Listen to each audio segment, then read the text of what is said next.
Initiating moisture.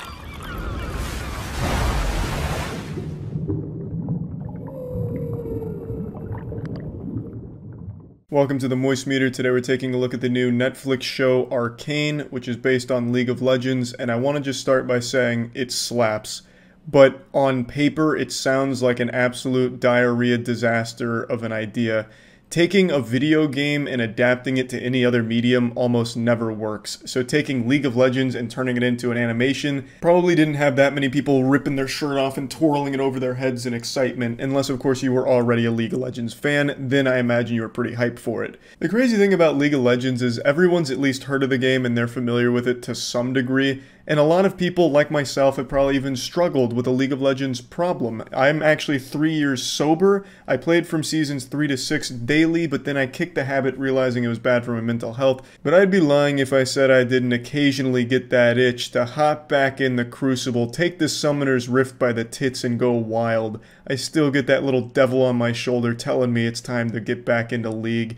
And I even still sometimes watch the League tier list and I keep up with the meta, even watch the Worlds, of course. The thing about a League of Legends addiction is it's a lot like being addicted to heroin, except League of Legends is more embarrassing and more addictive. All of this is more like a cry for help. This has nothing to do with Arcane. The point I'm trying to make is everyone's at least heard of the show, and a lot of people maybe had a negative experience with League, so maybe wrote off Arcane right away because they just don't want anything to do with League lore or anything. And I think that's a real fucking shame because Arcane is an incredible show.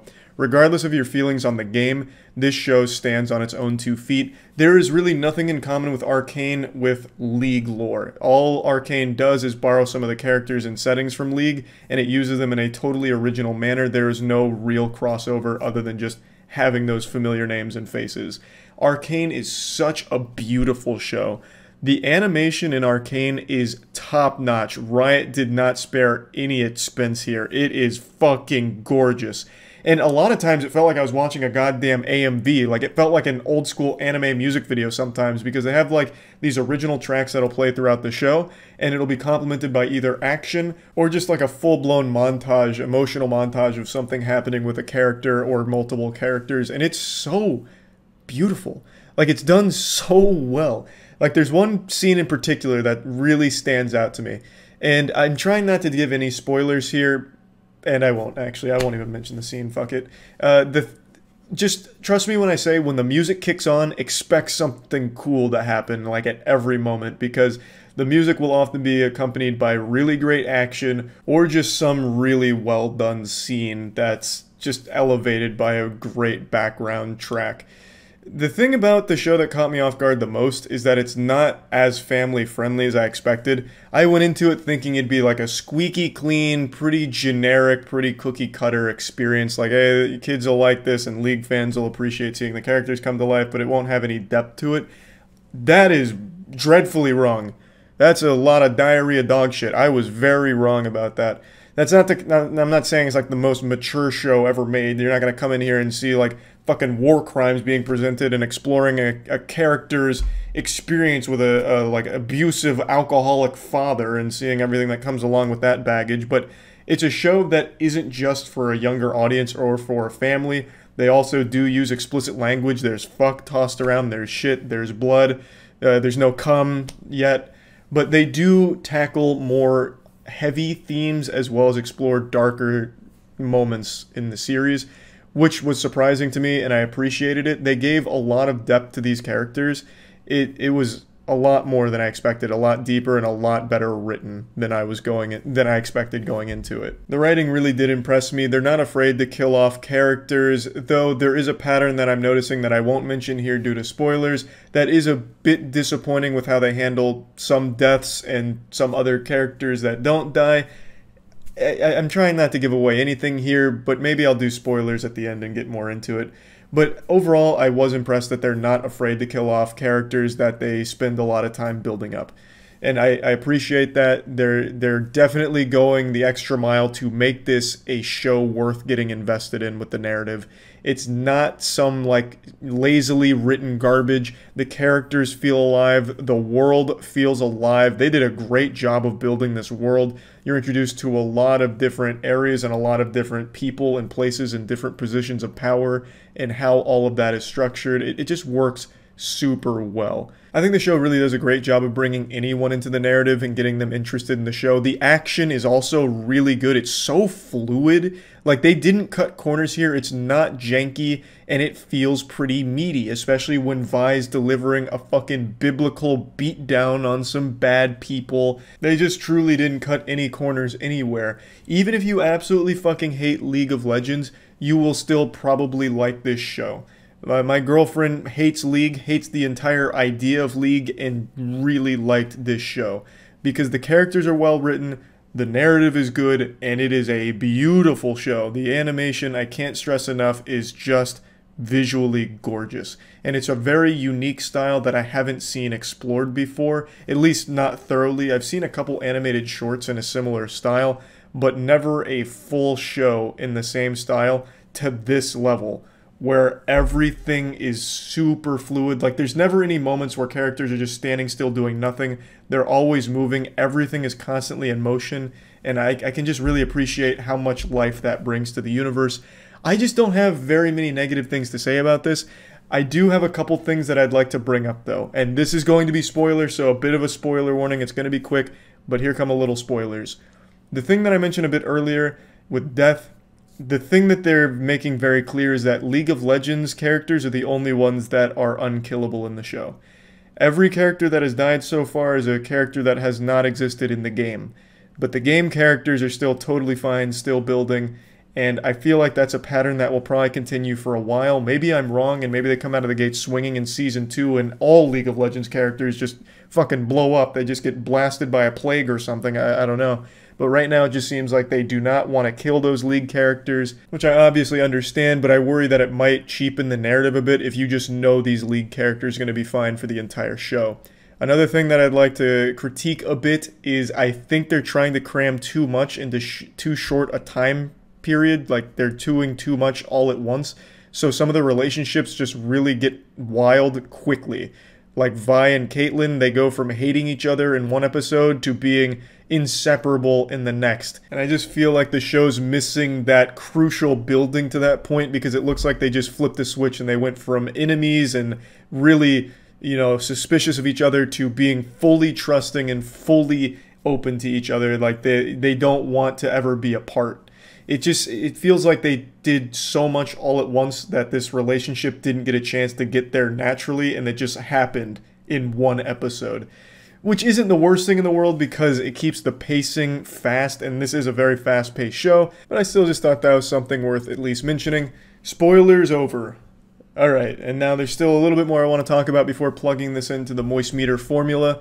I would like to mention how great a job they did with the main villain here. I think the villain of Season 1 was so well done. They weren't just cartoonishly evil, they had some very evil moments, but overall it was a character that you could almost sympathize with, you could understand where they're coming from, and you'd be upset with the way they'd be getting there, but you could still at least see that the overall goal wasn't just some burn the world down, fuck everything. It was a character that had real depth, and by the end of the season, there was just a lot to appreciate with what they did with the villain. And I always like when a show is able to make a villain that you don't just absolutely root against at every moment, and that it's not a deep villain, just there to be a punching bag for the good guys to look great against. I like that they made a very good effort to bring that villain to life, and I think they did a great job. Alright, now let's plug this into the Moist Meter. I'm giving Arcane a 95%. This is another rare 95, but I do definitely believe this is a must-watch show, even for people that don't like League of Legends or have no interest in it. This is a beautiful show, and that's a word I've used like 20 times already, but it's the best way to describe it. The visuals here, the animation is so good. It is a unique-looking show that delivers a great narrative to go along with it, and the action, there's always action, so if you're here just for like some good fights, you're definitely going to get that here too. It just has something to offer to everyone. It's a show that I feel the same way I did about Invincible, where I walked away from it being like, yep, that's a show I can see a lot and most people really appreciating. Arcane is just a standout show, and I think they absolutely fucking crushed it. I haven't had any interest in League lore in years, and I fucking loved it. I was also getting a little giddy seeing some characters I recognize come into the show, but that didn't, like, matter that much. If you don't have that connection to characters, it's not going to matter, because they'll make you care about them through good writing. I just really liked pretty much everything about the show, and I'm super excited for Season 2 whenever that'll come out, so that's about it. So yeah. Initiating moisture.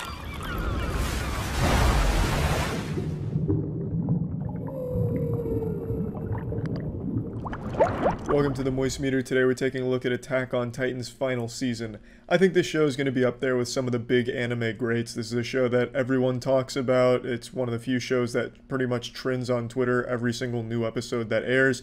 It's a show that has captured a lot of people, and rightfully so. I think it's a very unique show. Its storytelling, albeit at times a bit weak, is still overall really enjoyable. It tells a really compelling and interesting story. And I know that's like a controversial thing to say, but I really do think Attack on Titan has one of the better delivered stories in modern anime. I was pretty much glued to every fucking episode this season, getting answers to questions that we've had for years. Felt amazing. Watching, there are going to be a few spoilers here. I'm not going to spoil the whole season, but a few things I'm going to need to touch on for the review. Watching Eren's transformation into the big bad villain that he has become, a heartless, fucking ruthless man, has been really wild. I've followed the show every single time it's aired since it began. Season 1, I watched it week by week for the entire Season 1, same with 2 and 3 and now 4. So I really feel like over the course of fucking almost, 8-9 years now, it's really been kind of growing with the characters, and seeing where they've been ending up in the final season has been absolutely wild. I think they've done a great job with developing a lot of these characters and really making you care, and even taking them down paths where you feel really bad for them, or there's just a lot of things that I think they've done great with its cast of characters and its overarching universe. The biggest change this season is, of course, with Eren. Eren has become like the fucking boogeyman of Attack on Titan. If you don't eat your vegetables, your parents tell you Eren Yeager is gonna visit you. Like, he has become an actual evil person. He's done some fucked up shit, murdering children for the sake of furthering his own goals. It's absolutely a huge change from the character that we've grown to know and love over the years. But I think it's a change that makes sense. I really think Eren ending up where he is right now is a natural development for the character. So I'm totally fine with him becoming a fucking cult leader of the Jaegerists, leading this crazy militia and that's doing their own thing, going against the grain here and going against their island. I'm trying not to get too deep into spoilers, obviously, but it's very huge change from the old Eren, and I think it's done really well. And I think it's very brave to take your main character down this path, because you risk people not being satisfied. You risk people being turned off by it, because I love the character how he was. So the fact that you've evolved him into something different is a big risk that I think a lot of shows are afraid to take, but I'm glad Attack on Titan does go down this path. There's a lot of moving parts to the Attack on Titan universe, and I like that. I really like how they balance all of these things and they deliver a really compelling narrative. And on top of that, Attack on Titan has really great action. Every time Levi's on screen chopping up Titans, it's fucking beautiful. He's doing some crazy acrobatic maneuvers with his mobility gear, going fucking wild. The show, I think, just has it all. There are weaker moments in the series. I can't in good conscience say that this show is perfect, because the only thing perfect is anything Brendan Fraser is in, and Brendan Fraser does not appear in this series, so I can't say that it's perfect and flawless, because there definitely are moments where you'd roll your eyes, or maybe you just get confused, or maybe the exposition dump goes on a little too long. Attack on Titan does have a few episodes where it is pretty much just exposition between two characters, or even just in the head of one character. There's a lot of moments in the series like that that might turn people off if they're not drawn into the universe.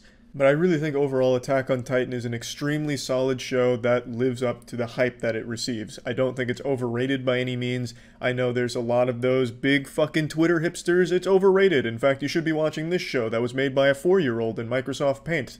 This is the better anime. I know there's a lot of that shit, but I really think Attack on Titan is up there with the hype. I don't think many people will be let down by the show. if you start it and get to the final season, I think there's a big payoff in watching where it is all going. I've really been blown away by the final season. I think it's been great. A lot of people were whining about CGI. The CGI is in Season 4 more than previous seasons, but it's not bad CGI. It's not janky Nintendo 64 cutscenes. It doesn't take you out or make you puke or make it any worse or anything like that. It doesn't detract from the enjoyment.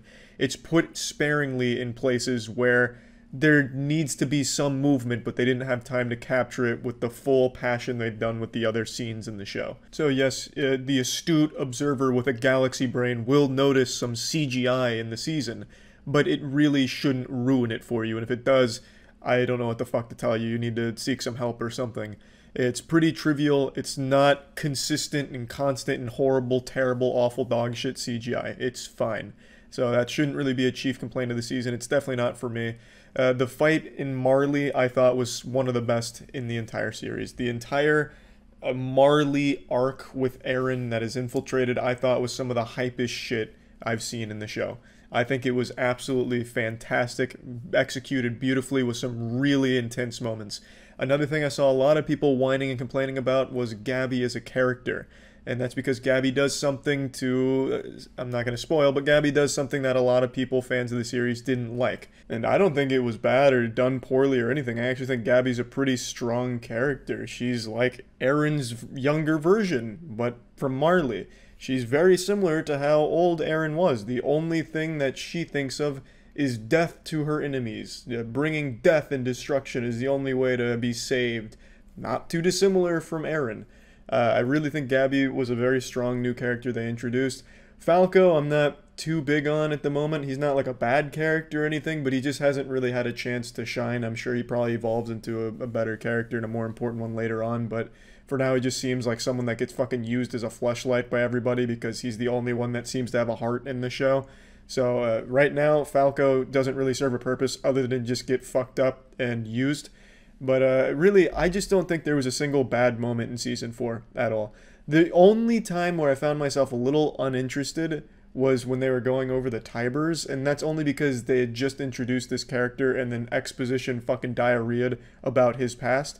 But I ended up still liking him when he was on stage. Delivering a really important narrative piece about the history of the Titans. Like, it was really illuminating. It revealed a lot of important information. But that's like the only nitpicky one episode that I can even say had a slow part at all. Everything else I thought was great. I really, really was blown away by Season 4. If you've watched the show up until this point, I can't see how you'd be disappointed with Season 4. It's just fucking great.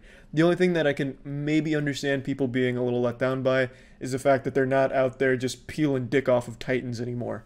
Like, they're not killing fucking thousands of Titans or getting killed by thousands of Titans like they used to. They've clearly mastered the art of killing Titans, and they're not as much of a threat, like the just normal, standard, vanilla, bland, missionary-only kind of Titans. You don't see a whole lot of those being a threat like they used to be, and for some people, maybe that's a turnoff, but for me, I think it's a great evolution of the series. They've been fighting these things for fucking years. They've really learned a lot about the world in Season 4, so now the biggest enemies they face are other humans, as well as how these humans are using the Titans that are on their side. And it's just, I really, really, really fucking love Attack on Titan in the direction that it took. I couldn't be happier with the series. Plugging Attack on Titan into the Moist meter, I'm giving it a 90%. I really think this show is extremely strong, albeit, yes, there are flaws. I just can't imagine someone that doesn't at least enjoy the show. You know, maybe there's a few things you don't like about it, but overall, it's hard not to like the show. I think it's fucking beautiful. I think it is really well done, and I think it has a really unique story that it's telling in a very great way. So I'm a huge fan. Attack on Titan final season is an absolute banger, and yeah, that's about it. I'd like to talk to you about bar soap and the discomfort I've experienced in the past using bar soap. Just a lot of shitty chemicals that made me really dry and itchy after a shower. And then recently I found Dr. Squatch products. Dr. Squatch is changing the way men approach hygiene. It provides a natural, healthy product that'll make you smell and feel like a fucking man and a champion. So Dr. Squatch, the scent that I used that really liked the best was the fresh aloe. It smelled good, my skin wasn't dry or itchy, it felt real nice, so that'd be the one I'd recommend as far as the scents go. And it's just overall a much better experience using the Dr. Squatch bar soaps than any of the other ones I've ever used in my life. So if you're interested in trying Dr. Squatch to level up your shower game, you can click the link in the description below to get 20% off on orders of $20 or more at drsquatch.com. So just make sure to click the link below if you're interested, and you can get 20% off on your orders of $20 or more. That's it. See ya. Initiating moisture.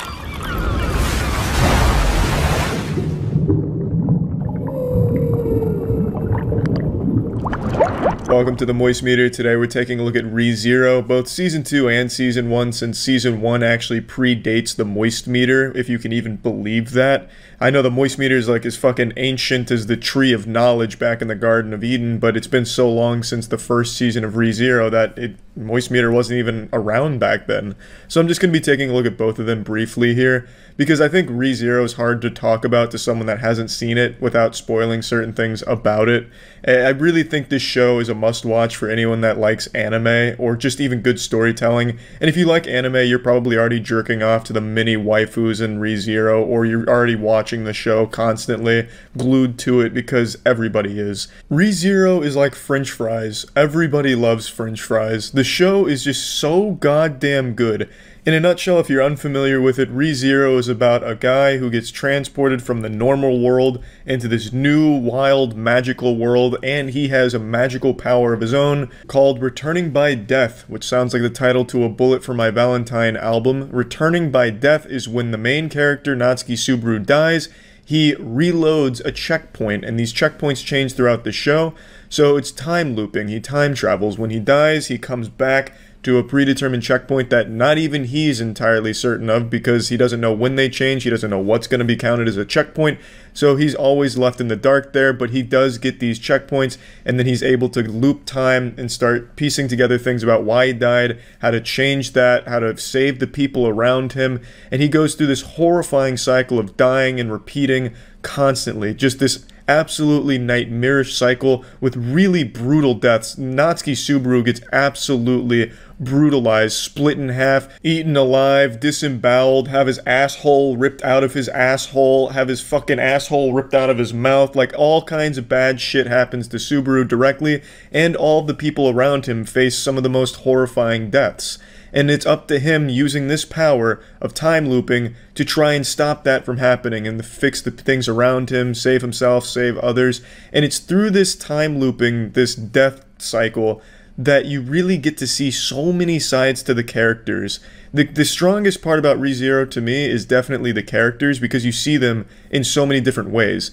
For example, you'll meet a character one way, and then Natsuki Subaru dies, or the character dies, and he kills himself to reload his checkpoint so he can save them, and then you see them in a totally different way because he changes his approach and how he meets them.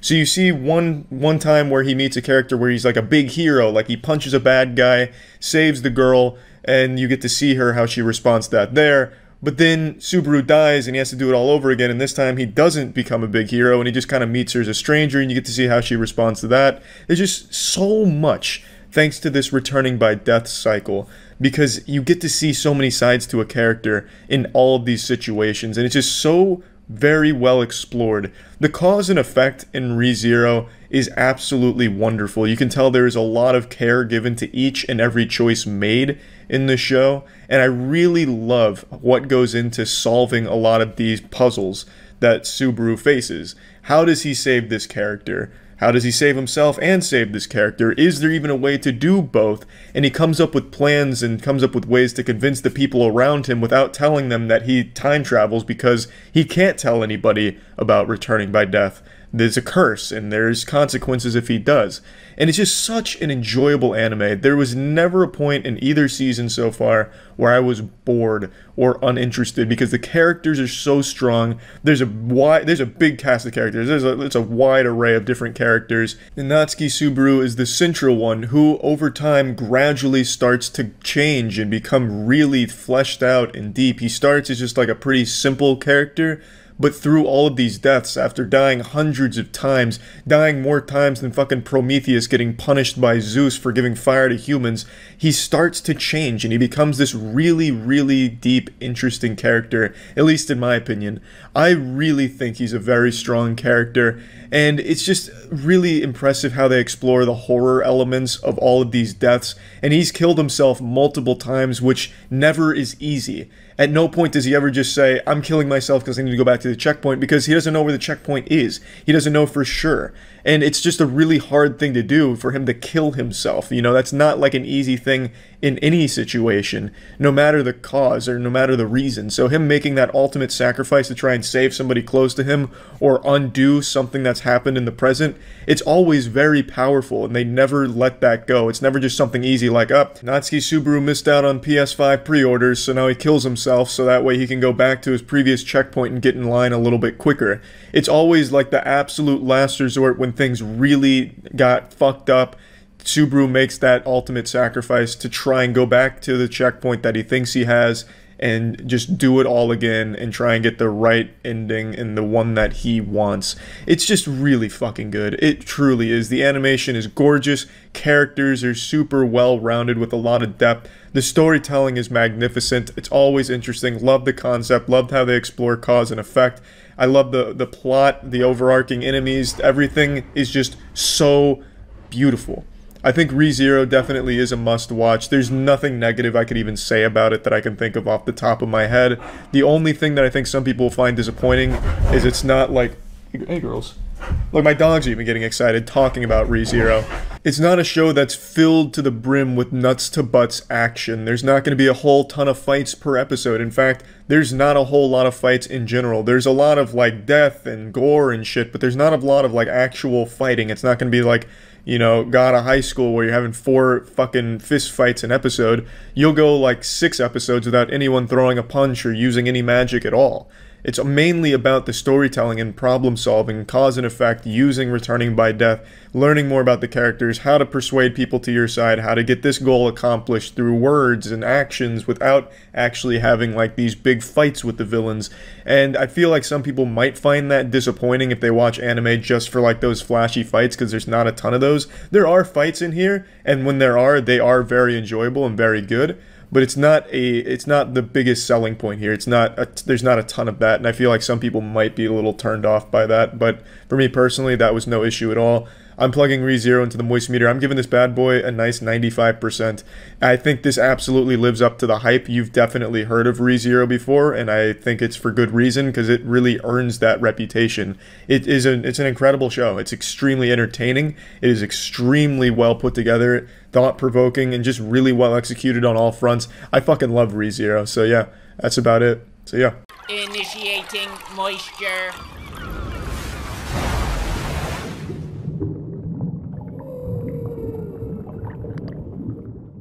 Attack on Titan, the final season, part 2, Turbo Mode Arcade Edition. It's all come to an end now, until part 3. So this is the final season, second part. It leads into the third part. I'm sure that's not a spoiler now, since it's like the #1 thing on Twitter. By the time they actually finish the Attack on Titan story, it's going to be like the fucking Dragon Balls. There's going to be like 8 of these goddamn things, and you have to gather them all together for the complete season. Or it'd be like the fucking Horcruxes from Harry Potter, like 7 parts of this that, you know, all combined to form the complete package. And I won't even complain, because part 2 was extraordinary. I enjoyed every episode. I didn't think there was any, like, dog shitty moments in it or anything like that. As I've mentioned before, Attack on Titan is the only show ever that I've watched every single week since it started airing. I've watched every single episode the day that it aired, or at least within a couple days of it airing. I never fell behind and had to catch up. I never just waited for season to end to binge it. I've watched it week by week since the very first episode. It's a show that I'm very invested in, and I think the whole final season, not just part 2, has just been amazing. Mappa's outdone themselves. I think the visuals have been outstanding. All of the action has been beautifully animated. They're using CGI really well, where it's not like glaringly obvious. It doesn't look like fucking 2001's Beast Wars or anything like a lot of other anime do when they introduce CGI, or it looks like an actual like Jimmy Neutron pilot from the late 90s because of the CGI shit. They do a great job of using CGI when necessary and not making it like obviously like bad. I just think they've done an outstanding job with the show, and I know the manga ended and the ending was very divisive in the community. The reception was super split.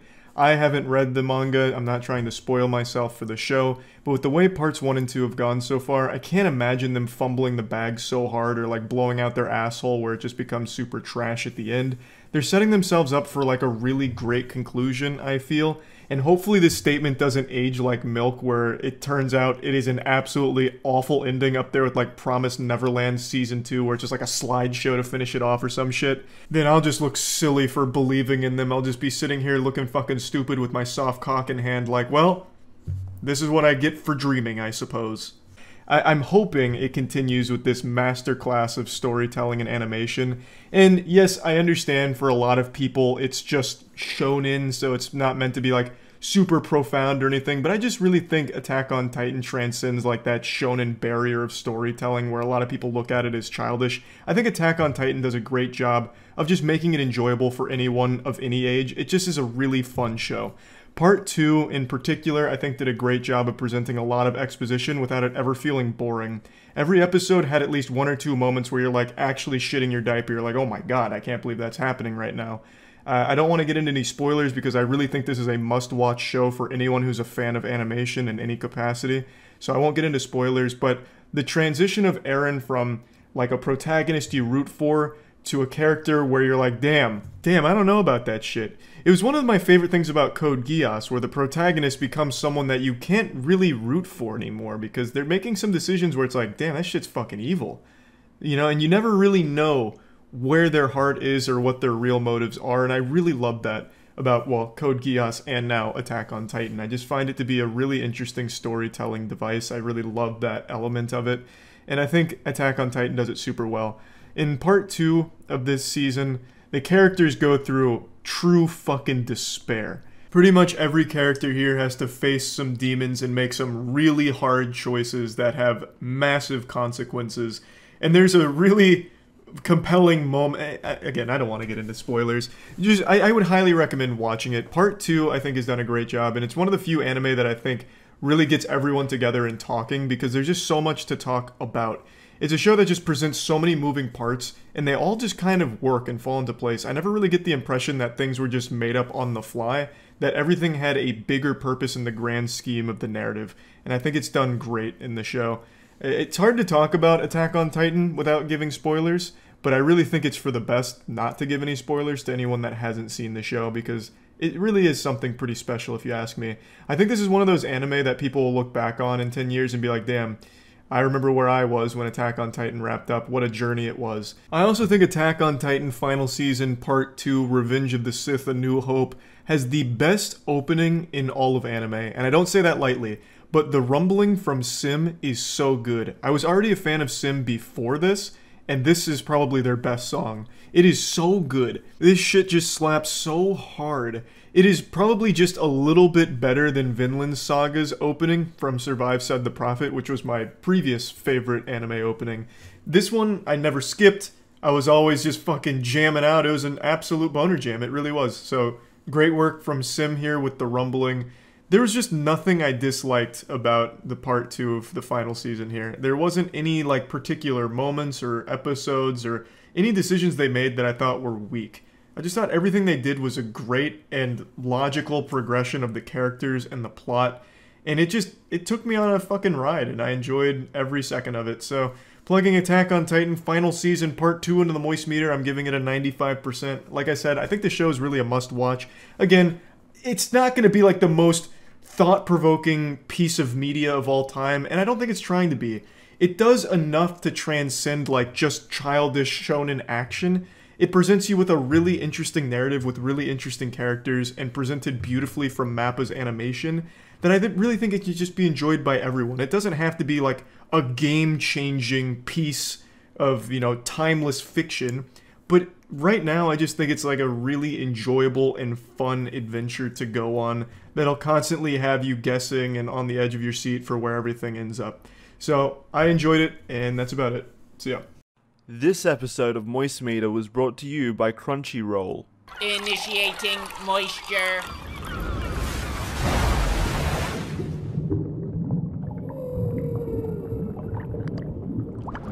Welcome to the Moist Meter. Today we're taking a look at Black Clover. It's actually been a little while since I've watched any anime, if you can even believe that, and I've had just kind of that empty feeling in my nutsack that only anime could fill, so I decided to check out Black Clover since it's been recommended to me quite a bit recently, which I find surprising because I remember when Black Clover first came out, everyone fucking hated it. I heard nothing but negative things about it. It was like Game of Thrones Season 8 for anime where everyone was shitting on it. So to see that it's turned around in such a big way, at least online, was surprising. So I definitely checked it out with an open mind and open legs, just spreading my cheeks ready to accept whatever I was about to watch. And I gotta say, it was good. I enjoyed it. Now, obviously, the worst part of Black Clover is its beginning. Like, the first 15 episodes are spent with the main character, Asta, just constantly screaming, and it definitely gets grating. And when I say screaming, I mean every time he opens his mouth, it's like you're listening to 2008 post-hardcore screamo music, like some fucking Silverstein shit or something. Every single time he speaks, it is yelling. It makes Dragon Ball Z look like child's play. The voice actor here has to have some superhuman vocal cords. He's like a fucking real-life X-Men with a mutation that gives him iron vocal cords to withstand all of this screaming. It is impressive, but also gets old kinda quick. Another thing I didn't really love right away was all the characters. I love the fact that they've introduced so many characters so quickly in the show. They give you like a very clear structure, like here's the upper echelon of powerful magic users, and here's all of these interesting characters that have these quirks. But one thing that I didn't like about it is how it falls into that anime cliche where if a character has a quirk or a little wacky thing about them, like, hey, I like birds, well, the only thing that fucking character ever does is talk about birds. They just become this embodiment of that one trait. For example, in this show, in the beginning, there's this character that really likes his sister. So anytime that character's on screen, he's talking about his sister, looking at a picture of his sister, jerking off to his sister, and just everything about him is sister-oriented. It just gets so tiresome. I really don't like that cliche. Demon Slayer did it too when they introduced all of those new characters towards the end where they all had something a little special about them, a little quirk. I don't like that. At least make the characters interesting from the get-go instead of just being like this fucking caricature for this one trait. I'm just not a huge fan of that. So there were definitely things in the beginning that I didn't like. A lot of people say how uninspired and lazy it is, how it just copies other things and borrows this and that from other things. And yeah, at no point does Black Clover ever really try and reinvent the condom. It just kind of very falls in line with generic shonen stuff. But it very unapologetically makes it the most shonen shit ever, just very geared towards action and really unrelenting cutthroat pace, which I think is fucking great. It takes all of these incredible things from the genre that you just like to see. Yeah, they're not the most creative or the most inspired, but having all of these elements from all of these other shows come in here, I think is really fun. It's constantly ramping up the stakes, it's constantly getting more powerful as, the power just continues to escalate, the tension continues to escalate. It's just a lot of really fun moments. There's just so many highs in this show that happen so often, it's hard not to enjoy watching it. Yeah, again, it is not the most creative of things ever made, but I don't think it needs to be either. It's not trying to make the wheel better or anything. It's just trying to take everything, put it in here into a nice, compact little fucking soup, and feed it to you. And it's a delicious little soup. I think it's a lot of good moments and a lot of really cool shit, and I really love the animation during its fights. I think it gets very creative in that regard. I like the way they portray a lot of the magic fights and a lot of the character interactions when it comes to like combat. So I don't really have like an issue with it not being a totally unique concept or unique in pretty much any area really, because it just takes all things that we enjoy and puts them into this one big pot here, this nice little cauldron of just shonen shit all packed in here.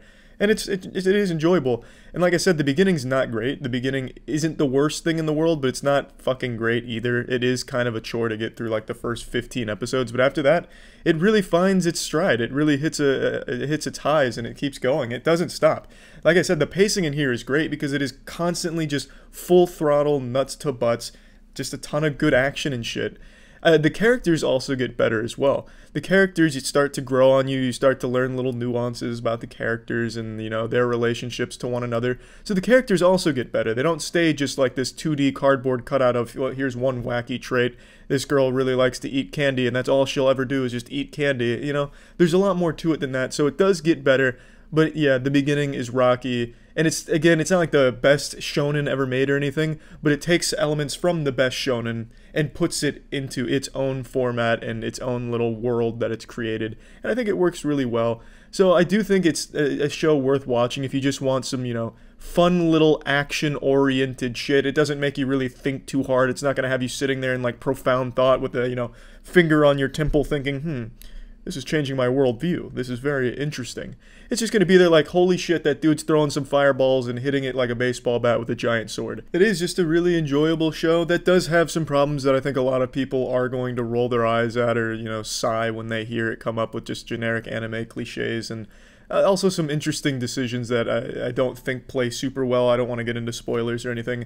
But anyway, plugging this into the moist meter, I'm giving Black Clover a clean 80%. I would recommend it just for something to watch if you're looking for some action and just some good animated fights and such. And some interesting characters that do get better if you just give them a chance to grow on you. So yeah. That's about it. Now it's time to talk about Crunchyroll. If you like anime, Crunchyroll is pretty much a must if you want the ease of being able to find high quality anime that's professionally subtitled. Its catalog is so huge. You can find pretty much anything you're looking for. It's where I watch almost all of my anime as well. They also have a new one called Tower of God, which is absolutely slapping right now. So Crunchyroll is just an incredible service when it comes to watching and enjoying anime. And with Crunchyroll Premium, you can get the newest episodes an hour after they're broadcast in Japan. You can get those bad boys right at home. You get it 1080p, ad-free, professional subtitles, of course. So if you're interested in trying Crunchyroll Premium, you can use crunchyroll.com/penguinz0 to get a 14-day free trial to give this bad boy a try, which I'd highly recommend. That's crunchyroll.com/penguinz0 to try a Crunchyroll Premium for 14 days, baby. See ya. Initiating moisture.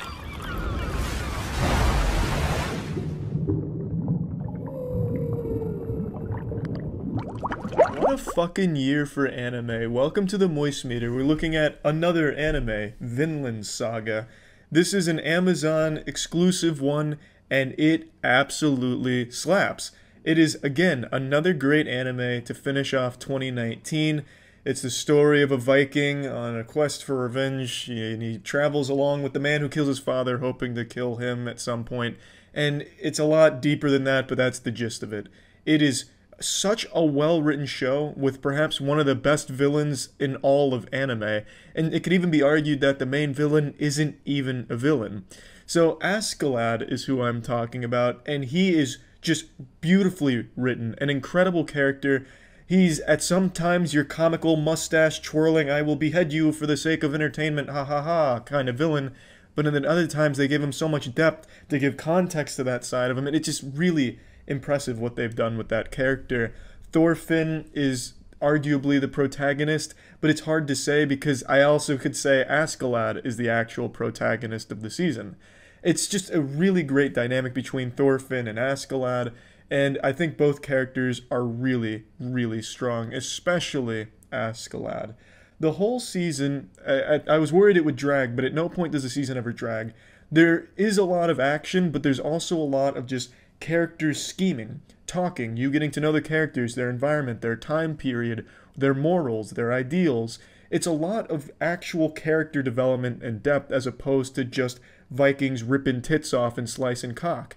It is a lot more than I expected. And I also want to point this out, this is the first anime I've ever seen where I never skipped the intro, at least in the first one. Survive Said the Prophet did the intro for the first part of the season, and it's such a banger. That song absolutely bangs. I never skipped it because it was so good. I didn't care for the second song they used in the second half, so I started skipping it then. But when they were using Survive Said the Prophet, I was fucking bumping my fist to that shit every time.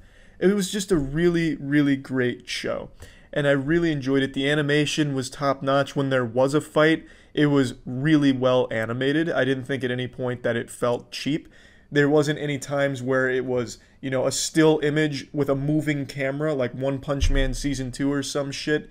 It really felt very full of passion, and like they wanted to come out here and make something memorable, and I think they absolutely did.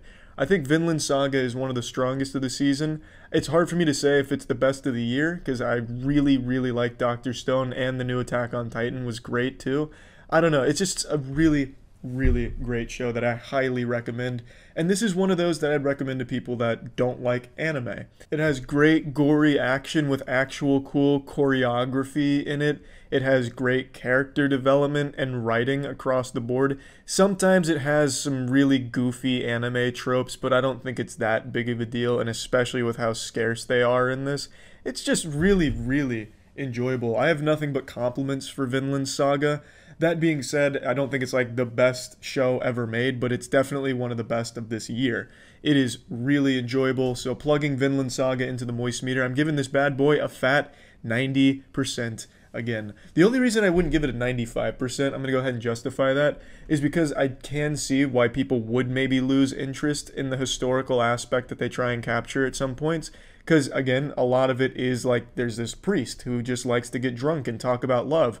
I can see some people getting very turned off by that. So I can definitely see some negatives some would have. I didn't have any personally, but looking at it through other perspectives, I can definitely see some parts of this dragging for some people. Because there is like 3 episodes of just straight walking across some terrain and characters talking about love and what it means to be a warrior. And to some people, that's not the most entertaining thing in the world. But I think it is an extremely strong show that I enjoyed from start to finish. And I kept waiting week by week to see what the next unveiling in the show was. There's also a character, Thorkel, who has a lot of depth that you don't expect, because in the beginning he's just this giant fucking monster man that just seems devoid of all intelligence, but by the end of the season you see a lot of different sides of him, and he is a lot more than meets the eye. Great show. That's about it. So yeah. Initiating moisture.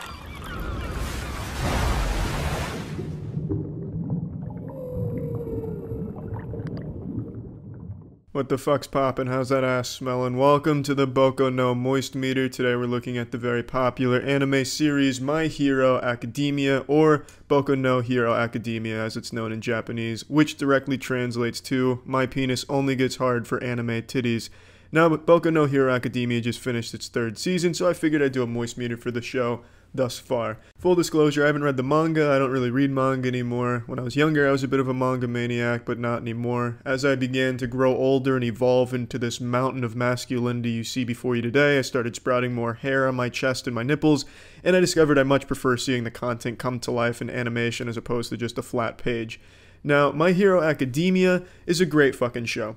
It's a show about Deku, who is a quirkless hero in a world where quirks mean everything. Everyone has one. It's very rare that you don't have one. Quirks are superpowers, basically. The whole world has superpowers to different degrees, and the whole society is built around the idea of being protected by heroes, one in particular, All Might. And the show is about All Might losing his powers but passing it down to Deku, and Deku rising up to become the world's best hero and save the world from evil and villains and shit like that. It's not a unique concept or anything like that. It's not like fucking Isaac Newton was revived from the dead, and instead of proposing gravity, he instead proposed the My Hero Academia anime plot. It's not deep, but it's fucking fun, and it's a lot of fun to watch unfold with really interesting characters that are well designed with some really imaginative superpowers, quirks. And it leads to a lot of fun fights between hero versus hero, hero versus villain. It's always a joy when the show gives you a fun fight to watch, because the animation is second to none and the fights are fucking great. And each fight is always accompanied by an even greater soundtrack. This show has some fucking bangers. I love listening to the soundtrack of the show even when not watching it, which I don't do for many things. It just really makes you feel empowered, like you want to fucking punch your ass through a wall or something. Like you want to take your fist and just jam it through 15 inches of pure adamantium vibranium concrete. It just makes you feel strong as fuck, like a hero like them. And that's when the show's at its best, when they have this climactic fight, you know, All Might versus a super big tough villain, or a hero, Deku, versus Kachan or something. Just a fun fight to watch unfold. That's when the show's at its best. But there's a lot of points in the show where it really hangs and it's a very clear filler. I'm all for character building. I love that character building, you know, feel good shit to put some butterflies in your butthole. I'm all for that. But this show really sometimes misses the mark in that department. There's no better example than Season 3. The second half of Season 3 is downright just awful, almost insufferable to me. First half I thought was great, but the second half, right when they start doing the provisional licensing shit, I just lost so much interest in even bothering finishing the season. Obviously I did because I love the show as a whole, and I know it gets better, but it was just so boring. The provisional licensing thing was, you know, the heroes, the main cast of characters, they have to go through this test to get a license to be able to use their powers like the professional heroes do. That's very low stakes, and the tests weren't fun to watch. It was, you have to talk to some, survivors of a tragedy. Okay, that's cool. Okay, you talk to them. Great. You kind of fight some people. Not really. Okay, that's not really fun to watch. That was the whole thing. It's just this low stakes, no fun shit. It didn't really build characters. I guess kind of did here and there, but it just wasn't enjoyable. It was really boring and just so trivial. It just seemed like very clear filler, and it seemed absolutely unnecessary. Like, fuck the provisional license, just skip that whole thing. I like how they introduced new characters from other schools instead of just having the primary school UA steal the spotlight. They had other schools come in, you saw some really cool quirks from them, but I'm sure they could have found a better way of doing that instead of like a dodgeball match, a fucking tag match. That's just so fucking boring. And there's other points like that in the series, but Season 3, that arc dragged on way too long, much longer than it should have. If it was like 2 or 3 episodes where they built all that up, that'd be totally fine. I'd be on board with that, and I would have probably enjoyed it. But when they stretch it out like that, they make like a fucking Dragon Ball Z fight where you're powering up, where you're just dodging dodgeballs for 2 episodes, it's boring. No one wants to watch that. Another thing I think this show really misses on sometimes is inspiration. And what I mean by that is there's at least 10 times per season, 10 to 15 times per season where Deku, he starts crying, he starts feeling down, but then one word changes his perspective. He gets inspired. And then the music picks up in this crescendo like, yes, I am inspired now because you told me about it. Yes, I am strong. And then he does that 10, 15 times. The exact same inner monologue, the exact same fucking trigger word every time. Like, how many times can you get inspired, motherfucker? Are you kidding me? Like, every time someone farts, this man finds new inspiration. Like, it's way too often, it's not always Deku, but it's way too often someone gets inspired by one single word, and it goes through the same monologue and the same exact scenario and the same, feel good, I'm strong, I'm unique, I'm special type deal. You can't, it really blows its load way too many times with that angle. That's like some traditional generic anime cliche thing, I understand, but it's overdone. It's at least 10 to 15 times per season, and it's just way too much. And each time it happens, you kind of laugh and smile because it's cute, but fuck does it get old. It really overstays its welcome. The show, though, as a whole, I think is great. I love the villains. I think the villains in the show are so fucking strong. Right now, you don't know a whole lot about them in the show, so they're a bit two-dimensional, but they're so fucking cool. And one of the main villains, Stain, I thought was just a really strong character overall. It's a villain that you can almost root for and side with. You might not approve of his methods, but you understand his message.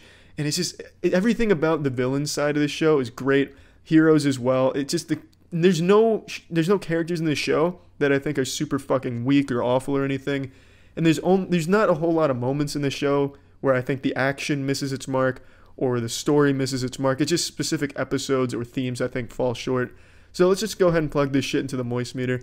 I'm giving My Hero Academia an 85%. I think this is an anime that you absolutely should watch. It lives up to the hype. I think it is a very enjoyable one. It's just a fucking blast to watch all around, in my opinion. So yeah, that's it. See ya. This episode of Moist Meter was brought to you by Crunchyroll. Initiating moisture.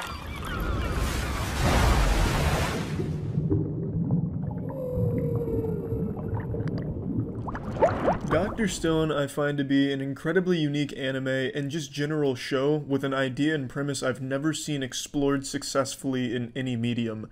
I fucking love Dr. Stone. The show is about an anomaly that occurs in the modern age that petrifies all of humanity, turning them to stone for thousands of years, 3,700 years. After 3,700 years, the protagonist named Senku wakes up, and Senku is like Google waking up. He has the accumulation of 2 million years worth of humanity's knowledge at his disposal. He's the preeminent prodigy of science. He knows everything there is to know about building shit and making shit. And what he wants to do is bring humanity back and back into the modern age, starting from literally nothing. Bare ass, naked, full asshole out, wants to bring humanity from that point all the way to the point where we've got television, porn, all of that again.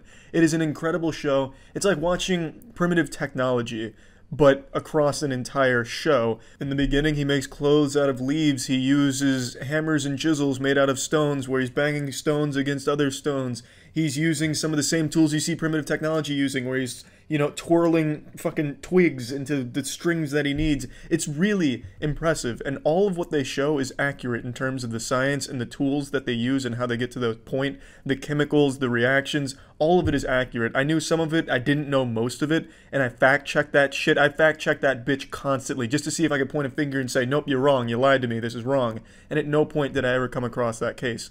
All of the science they show here and everything they make, they tell you how they do it, and it is all exactly how it is done, which I find to be impressive.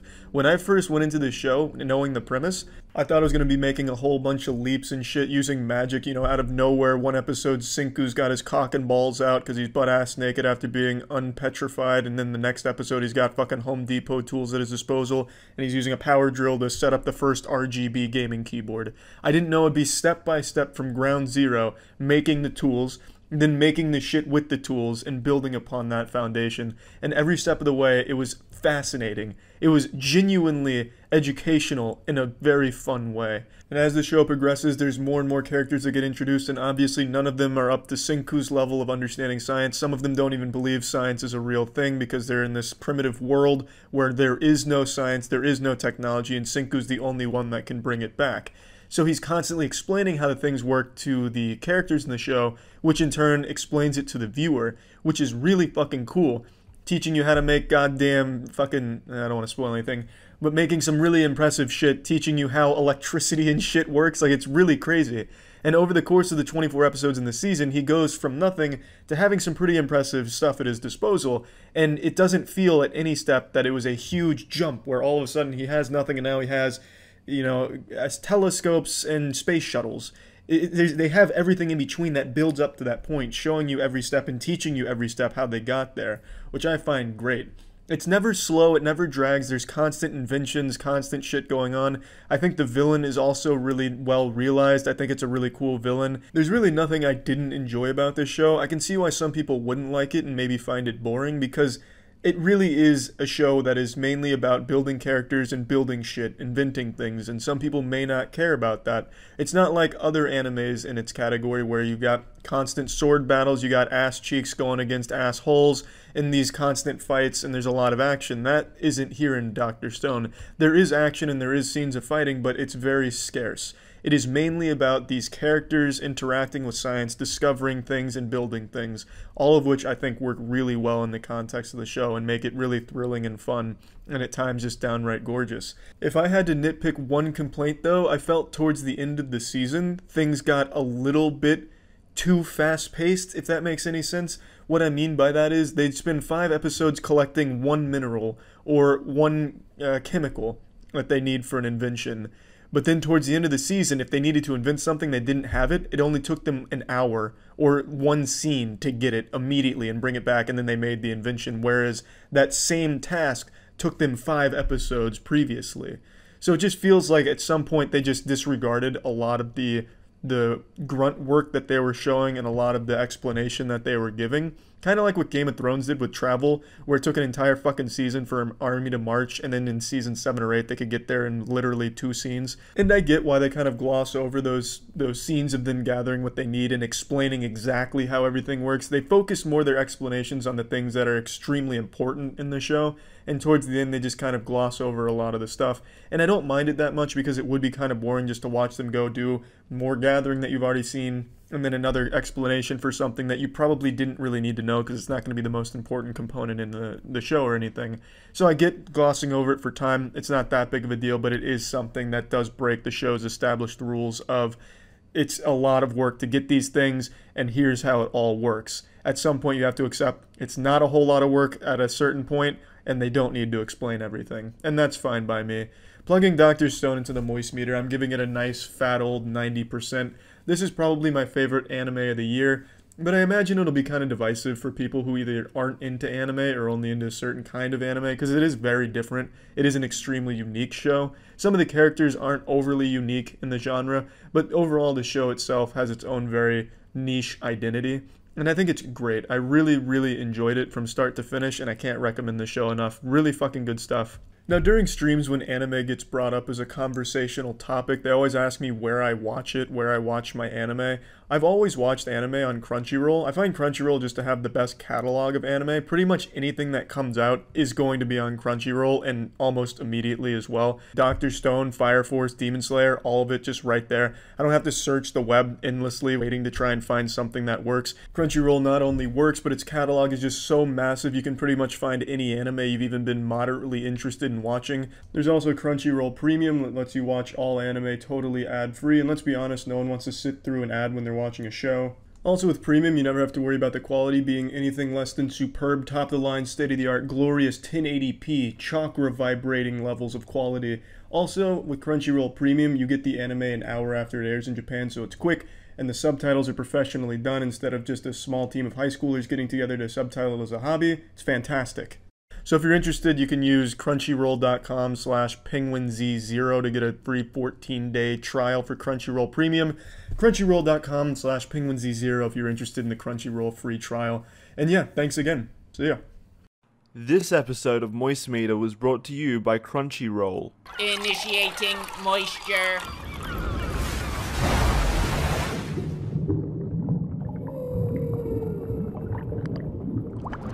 Welcome to the Moist Meter. Today we're taking a look at The God of High School, another webtoon turned anime, just like Tower of God. However, unlike Tower of God, The God of High School doesn't rely on like a super deep story, at least for this season. It relies on some full throttle, nuts to butts, high octane action that's animated beautifully, but at the cost of like character depth and writing. So let's just go ahead and get to the best part of the anime, which is obviously its fights. Most of what you're seeing in this anime is fighting. When it's not fighting, it's like there's some dialogue that's being sped up with a fast forward button because it goes at an absolute breakneck pace. Everything in this anime seems to just want to get to fights as quickly as possible and then finish those fights as quickly as possible. It felt like I was watching a Tekken 7 speed run.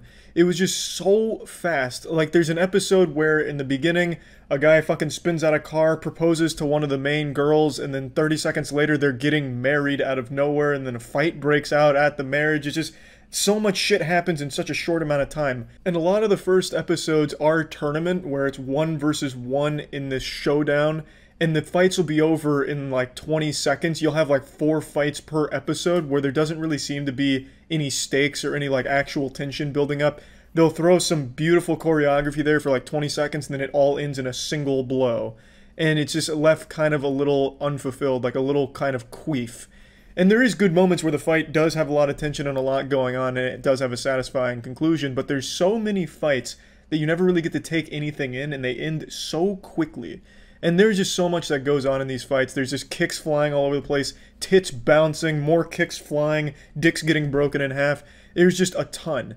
And there's really not a whole lot of story elements that you get to take in and get the context of why this fight's even happening or what's going on. It just seems like it wants to move so fast that it neglects everything that's not a fight. But at least those fights look wonderful. The fights really do shine, because I mean that's really what all the effort was put into, clearly. And I think that's fine. I still really enjoyed The God of High School, but it's not like there's a whole lot of actual meat on these bones here. It's just a lot of really fun fights to watch and just kind of turn your brain off and mindlessly enjoy. And that's not to say that it's completely absent of a story. There's a lot of story elements, but the problem is, since it's moving so fast, it's throwing like 1,000 things at you at once. All of a sudden you're borrowing powers from the gods, and then all of a sudden the god is coming down, God himself is coming down with Excalibur to destroy the planet in like what is a fucking swan dive straight down, and you're just left wondering, well, how did we get here? Why is this happening? 2 episodes ago we were just watching some teenagers throwing jabs in a boxing ring. Why all of a sudden now is Galactus trying to eat the planet? It's just a ton going on all at once, and you just don't really understand why. All that you really get is a lot of fighting and a lot of questions with not very many answers. Maybe it sets itself up to answer those questions in a further season, but for here, it just becomes kind of a convoluted mess when it comes to its narrative. There's a ton of characters too. So many characters, but none of them, except for like maybe 2, have even the slightest bit of depth to them. Now, all this being said, it doesn't detract from my enjoyment of The God of High School. It is really unique in that it's able to capture such realistic motion of its characters. Every single move, when it comes to its martial arts, feels like real moves, like you're watching actual people doing martial arts against each other, except for a couple times when they're flying through the air, throwing like triple backflip super kicks and throwing their asshole in someone's face to finish them. But it feels like actual real martial arts captured in anime, and it's so fluid, and it's so brutal, like you can really feel the impact on a lot of the blows, and it's really, really unique in that aspect. Probably some of the best choreography I've seen recently from an action anime. It is absolutely a joy. The fights really are wonderful to watch, even if they do end in a single blow and aren't always a satisfying conclusion. Everything leading up to it is still an absolute blast. It's just really nice to look at. So where I think what it wanted to do was just deliver these really unique fighting set pieces and great moments like that, and I think it absolutely succeeded and excelled. But if you're looking for a more complete package of like a story and characters with depth and, you know, actual stakes and everything, you don't really get that in here. This right now, as this season stands, has mainly just been setting up a lot of questions and maybe answering them in the future, but giving you a really memorable ride with its top-notch animation and these incredible action scenes. So plugging the God of High School into the Moist Meter, I'm giving it an 80%. I really feel like just the biggest thing, the Achilles heel of the God of High School, was its pacing. It wanted to jam-pack so much, just fucking fully fist so much into 13 episodes that it just kind of made everything too quickly. It was just, everything was too fast. And the power scaling ramped up so quickly. It'd be one episode, it's just standard slap boxing, and then the next episode, the entire universe is at stake with some crazy kind of magic where they're summoning an asteroid to wipe out the Lord himself. Like, there's just so much that happens, and it happens so quickly, you never really get to stay in one little power zone. Take, for example, something like Gurren Lagann. You don't really ramp up the power that quickly. Yes, it goes from being underground to being fighting in the space, throwing galaxies at each other, but you spend a lot more time gradually building up to there. Here, you make that leap in a single episode. So it just moves a little too quickly for its own good, but man, it is a fun fucking ride just watching these incredible fights, and I'm excited to see more from it. I really do hope that it does have another season, and it maybe expands upon the narrative, and just give more fucking awesome fights, because there's really nothing else like the God of High School when it comes to its fights that I can think of off the top of my head. The animation is just absolutely superb. As I've mentioned in the past, I watch nearly all of my anime on Crunchyroll, and God of High School itself is a Crunchyroll original. It just has a huge catalog, so if you're a fan of anime or manga, it'll basically cover pretty much everything you can think of, and it's 2020, let's be honest, we're all fans of anime and manga, so Crunchyroll is just an extremely convenient, great service.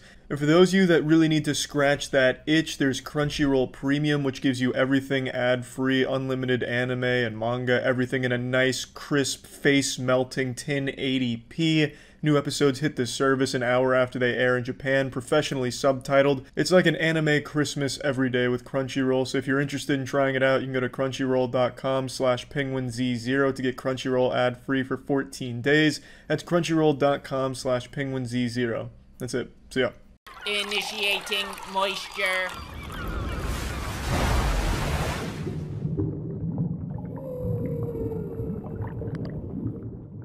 Welcome to the Moist Meter. It's me, the avatar of Greece, the unshowered specimen of pure filth.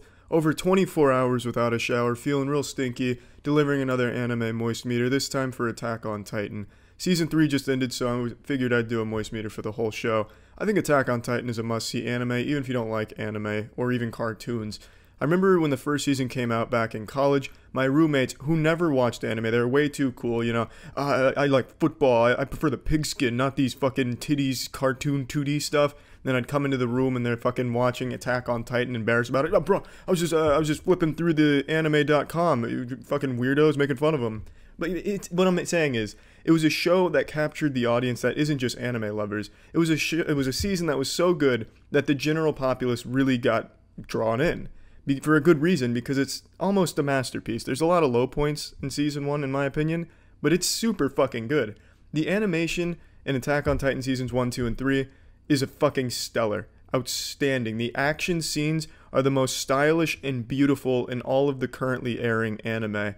The animation is just leagues above others, and that's my biggest compliment to the show. It's so fucking great when you get this high octane, you know, fucking Spider-Manning around these naked giants and then slashing their necks. It's so fucking fun to watch. And on top of that, the show has a fucking interesting story to tell, a really interesting story to tell. It doesn't always tell it very well, but the story is good enough, and they do a good enough job to keep me fucking scratching at my neck like a meth addict going through withdrawals, waiting for more answers to the questions it proposes. You always want to learn more about the universe in Attack on Titan and about the characters. I don't think all the characters are that great. I even think the main character, Eren Yeager, is a bit underwhelming. He does a lot of sulking and, you know, self-pity. Oh, fuck, my dick's so small, I have to keep the lights off because girls will laugh at it. I'm just not good enough. Why was I chosen? I'm not worthy. And then I'll have like a eureka moment and get inspired. It's 3.5 inches of steel and bravery. It's enough penis for any girl. I am the one. I can do this. And then he goes and does his job. There's a lot of that, and I don't care for that much. So I think he's not a super great character overall. But there are a lot of good characters in here. I think Captain Levi, for example, is a fucking great character. Well-rounded, super fun to watch. It's a really good show overall, and a lot of those, pinky out, anime, Puritan nerd, soft dick in hand nerds like to criticize Attack on Titan and think anyone that likes it is some type of Cro-Magnon who has poor taste. But I don't understand why. The show is just really good. Even if you don't like anime, it's a really good show. Even if you don't like a good story, the action is really good and worth it to sit through the story. Now, that being said, there's a lot of exposition in the episodes, and that's kind of a negative. Even though I love the story, it's a bit of a negative because Season 3, for example, the one that just wrapped up, there was so few action scenes in here it was almost insulting. It seemed like it kind of forgot what kind of show it was. There's entire episodes where it takes place in then like 3 rooms total, just talking back and forth. It's not exactly filler because you learn very important details about the characters of the story, but it's not super fun to watch either. You're just being lectured. It's like you're sitting in a college classroom learning about like microbiome or something. Now, that's not to say I think Season 3 is bad by any means, because I did enjoy it, but when you look back on Season 1, which had the perfect balance of a lot of really incredible jaw-dropping action and story, and then you look at Season 3 where it seems like they ran out of money and could only animate standing still, face scenes and mouth movements. It's sad, because you want more action, and there is some, and when it's there in Season 3, it's still really good. But you always want more. You want story with the action. That's what the show was built on. That's why Season 1 was such a huge success in every part of the world. That's why so many people that don't even like anime fell in love with it. It is just really fucking fun. But it's not fun to watch the characters just stand in a fucking football huddle, divulging information to each other. That's kind of boring to watch, and it's a bunch of flashbacks, which also are not that fun to watch. Season 2 also kind of fell victim to that, not as badly. I thought Season 2 was pretty strong, even though a lot of people disagreed. I thought it built up to something really big, and then that something really big happened at the end, and it was very worth it. Season 3 felt like it was building up to something really big, and then it just ended. It ended on a very slow episode. It ended on a cliffhanger at the end of the episode, which was kind of just upsetting, because I hate that kind of shit when you leave a cliffhanger like that, especially on the back of a boring episode. That's just kind of a slap in the face. But, and I understand why, because they divided the season in half. It's coming back in 6 months. I get it. It's not the end of Season 3. It's Season 3.5's coming up, but still, why? It's just not a very interesting way of concluding Season 3, and a lot of Season 3 was just not that fun to watch. The story's great, though, so learning more about it's always nice, but there had to be a better way of going about that instead of animating full episodes where nothing fucking happens except talking. But overall, I think Attack on Titan is an absolute must-see. It does a perfect balance of despair and hope. You get to see some really, horrific things, and you get to see some really impressive reactions from the characters that seem so lifelike. The facial expressions, the voice acting, all of it really sells the emotion of the show and makes it a very dark and sad story, and a very interesting one at that. And the action, I can't express enough how much fun it is to watch the action in here, and it's so beautifully animated. The sound, the music, the soundtrack, so fucking good, iconic even. So let's just go ahead and plug this shit into the Moist Meter. I'm giving Attack on Titan as a whole an 85%. I think it's a must-see, and I really wish Seasons 2 and 3 took some notes from the first season, which was executed so well, because Seasons 2 and 3, in my opinion, just weren't even close to as good. They're still good. I still enjoyed them, but they couldn't hold a candle to Season 1, the beauty of it, the grand scale of things, all the fun of it. But it is still absolutely worth watching, and I think the next season of Attack on Titan, the 0.5 of Season 3, is going to be fucking amazing, because they've hyped it up for 13 episodes worth in this, pseudo season, so it's gotta be a huge payoff, I would hope. So I'm excited for that, and I absolutely think Attack on Titan is a show you need to watch if you like anime, and even if you don't, because it's really fucking good. So yeah. This episode of Moist Meter was brought to you by Crunchyroll. Initiating moisture.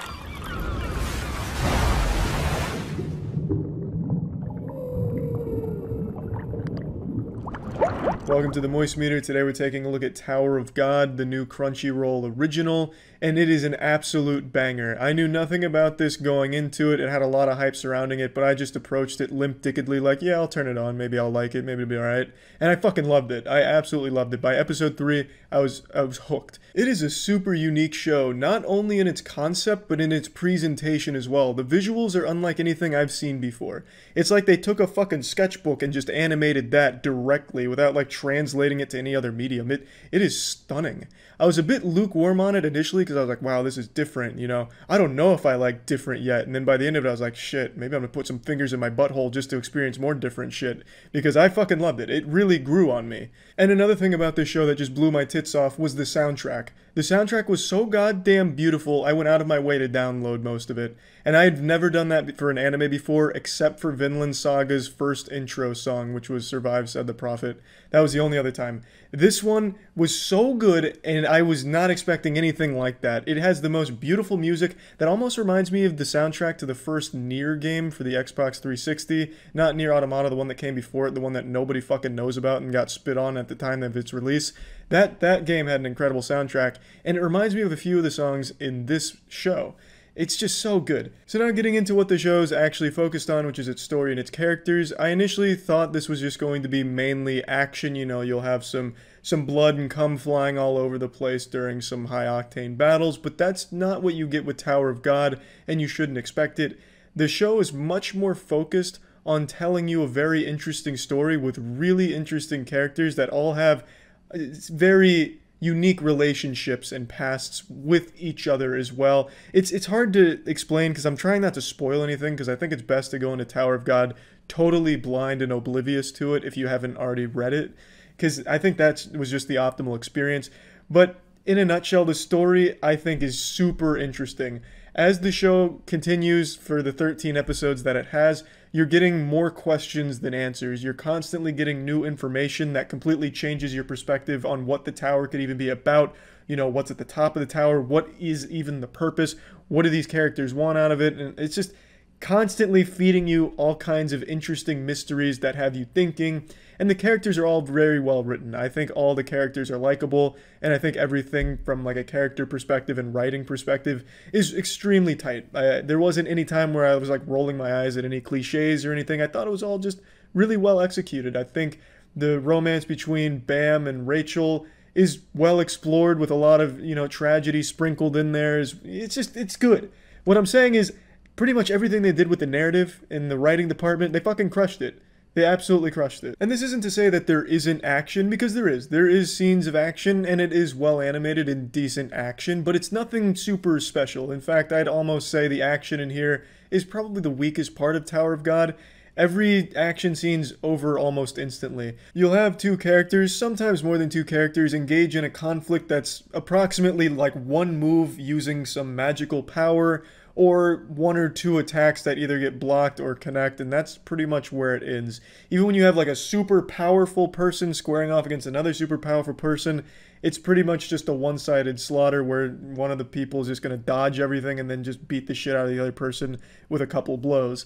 So I don't think the action in the show is overly great. It's still nice. There's nothing wrong with it. I just don't think it's like a very big highlight of Tower of God.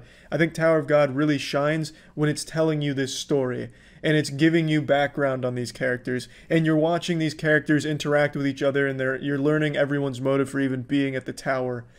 I think that's where the show's its strongest. It's actually pretty hard to talk about Tower of God because there is so many things that could be considered a spoiler about it, and I don't want to spoil anything at all. So I think the main thing you should know about the show is that the goal for every character is to climb this tower where if you reach the top of the tower, you become God. Everyone has their own reasons, and a whole bunch of shit happens to get there, a whole bunch of tests and everything, and it's fucking spectacular. Plugging Tower of God into the Moist Meter, I'm giving this bad boy a 90%. I think this is an extremely strong show. I think the only people that would really be disappointed with it are those that are used to like an 8-figure budget all spent on a single fight scene animated over the course of a year that lasts like 5 minutes on screen.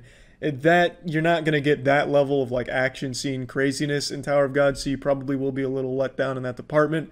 But everything it lacks in that respect, it makes up for hugely in every other department about the show. I think it is really, really good, and I enjoyed the shit out of it. As I'm sure many of you know by now, I watch the vast majority of my anime on Crunchyroll. It just has a huge catalog and pretty much has every show I could even think of, or any show that I'm even moderately interested in, I can find on Crunchyroll easily. It's just a great service. If you're interested in checking out Crunchyroll, if you're a fan of anime, or if you want to check out Tower of God, which is a Crunchyroll original, and like I said in the Moist Meter, it absolutely banged, you can get Crunchyroll ad-free for 14 days by clicking the link in the description or going to crunchyroll.com/penguinz0.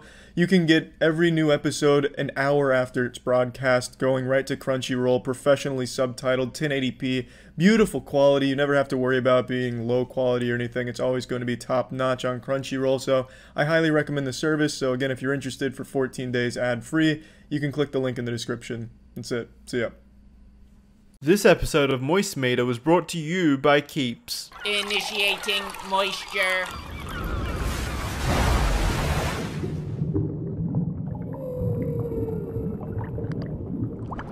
Welcome to the Moist Meter. Today we're taking a look at My Hero Academia Heroes Rising. This is the second movie from the My Hero anime franchise, and the first one was great. This one's even better, I think. Now, it's not canon, and I'm of the firm belief if you're gonna make something that's not canon, just go fucking hog wild with that shit. I don't care if it makes sense, just make it fun and over the top as fuck. Bring in time-traveling space pirates. Have the main characters steal the Fist of God. I really don't care, because it's not canon. Just make that shit memorable. And that's exactly what this movie does. I'll get the only negative out of the way about the movie. The narrative, it's weak. The narrative's not great, but what the narrative does is it allows the stage to be set to have every member of the class come in and showcase their talents and their quirks and have them work together, team up against these 4 new villains, which are all pretty cool. And I really like that they're bringing the class as the front row and center, because as the anime progresses, naturally they're dialing in on the main characters and focusing there, so you're seeing less and less of the side characters. So it's nice to have this movie bring them back into the spotlight and show you that, hey, you know, they're not useless, they can do some cool shit. I mean, a couple of them are useless, but for the most part they can do some cool shit. And that movie shows it, and I love that. But the narrative, it's not great. It's really not, especially towards the end. Towards the end of this movie, they are really pulling some fat shit out of their ass. They're going 2 fists deep and just yanking as much shit out as possible. It's really fun, and man, that final fight is super beautiful to look at, but it makes no sense. And when they try to explain some of the nonsensical shit, it's weaker than a 20-year-old condom. It is just, by all definitions, some ass pulling, which is fine because it's not canon, comes with the territory, and it just showed you some really fucking awesome shit. So it's not that big of a deal that they don't have a real explanation or excuse for why certain things happened. But I mean, fucking Deku and Bakugo died 15 times in this movie. Spoiler alert. When you see them on screen, their death is soon to follow, but they always get brought back because explanations. I mean, that's an exaggeration, of course, but it really is very silly in that department, which I think is fine because it's not canon. As long as it's cool, memorable, and just an enjoyable experience, I think it really hits the marks that it's looking for. I do think if you haven't seen the show, there's really not a whole lot here for you, because part of the fun of this movie is seeing those characters that you haven't seen in like 2 fucking seasons contributing again, doing cool shit again, and I really enjoyed that. I felt like the gang was getting back together, you know, getting back on the ice, ready to play a couple more hockey games here in the big league. So that was really enjoyable. Another complaint I did have, there's 4 new villains introduced in this movie, but only 2 of them have any stage presence at all. 2 of them are just thrown away almost immediately. There's 2 villains in that group that I think had 3 lines of dialogue and 5 minutes combined of screen time. So just kind of wasted on those 2 because I think they were really cool and I think their quirks were pretty interesting that they didn't explore at all. They were just kind of used as a little fleshlight and punching bag tossed to the side, which I think is a bit of waste of potential. But the 2 villains from the group that did stand out really fucking stood out. They were really great, especially the main bad guy, 9. I think he was fantastic. Intimidating, menacing, and just a really great final boss fight. And that final fight lasts like 45 minutes. That's the bulk of this movie, is just the last fight, and it is beautiful every second of the way. And that's when all the heroes are really firing on all cylinders, doing some cool shit. I was very pleased with the movie. There is a lot you could pick apart, especially when you come to the narrative side of things and some of the decisions they made. But why the fuck would you? It's not canon in the first place anyway. So just let them have these explanations. I would have been totally fine if the way they excused it was at the end it was all a dream. I wouldn't have even fucking cared at that point. It was just a really enjoyable experience. The animation here and that final fight is gorgeous. Absolutely gorgeous. I'm a sucker for that kind of shit at the end where this climactic battle has like 9 different acts to it all over the course of 45 minutes. And then towards the final act, they just cut everything. And it's just ambient noise and music. I love that. I love that shit. Overall, very enjoyable. Movie was hype as fuck. Plugging this into the Moist meter, I'm giving My Hero Academia, Heroes Rising, a nice 85%. Very good stuff. And it right in line with the show. The show's good, movie's good, so it's nice that they are both good together. Neither one of them stinky, which is fantastic. Time we talk about something serious here, boys. Hair loss. Nothing to be embarrassed about, but it's also something you don't have to deal with. Statistics, and I'm not using these to scare you, but statistics say 2 out of 3 men will experience some form of male pattern baldness by the time they're 35. That is unacceptable, I say, especially when there's other options out there. I'm talking, of course, about Keeps.